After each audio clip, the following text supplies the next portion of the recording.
ذرا آپ حضرت خدیجہ رضی اللہ تعالیٰ کا واقعہ دیکھیں. آپ دیکھیں کہ آپ صلی اللہ علیہ وسلم نے کس طرح سے جو ہے اور کیوں جو ہے ان سے شادی کی.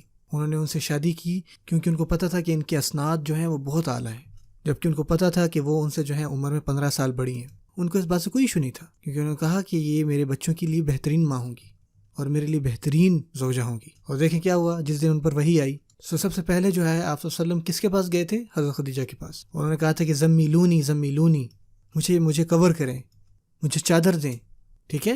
اور حضرت خدیجہ کے پاس انہوں نے وہ احرام پایا تھا، اور انہوں نے انتہائی دھیان سے سنا کہ آپ صلی اللہ علیہ وسلم اس ٹائم کیا فرما رہے تھے. کہ جیسے ہی انہوں نے کہا کہ ایسا ہوا ہے، انہوں نے فوراً ان کی بات مانی. انہوں نے کہا کہ میں شہادت دیتی ہوں کہ یہ سچ ہے.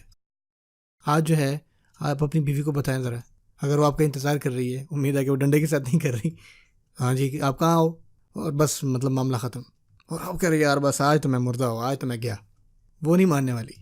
یعنی آپ کہاں پر ہو، اتنا تعلق کی بھی نہیں ہے کہ وہ مان جائے کہ بھائی آپ یہاں پہ موجود ہو یا نہیں.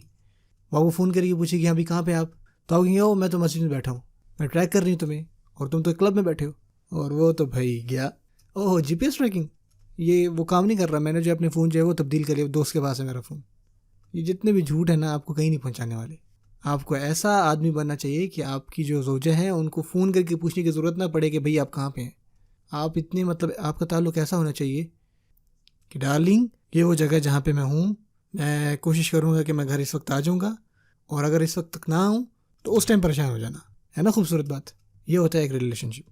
اور مسئلہ یہ ہے کہ ہم اس طرح کے الفاظ اب استعمال نہیں کرتے. ہم یہ جو ڈارلنگ کا لفظ ہے اس کے لیے استعمال کرتے ہیں جو کہ ہماری بیوی نہیں ہوتی.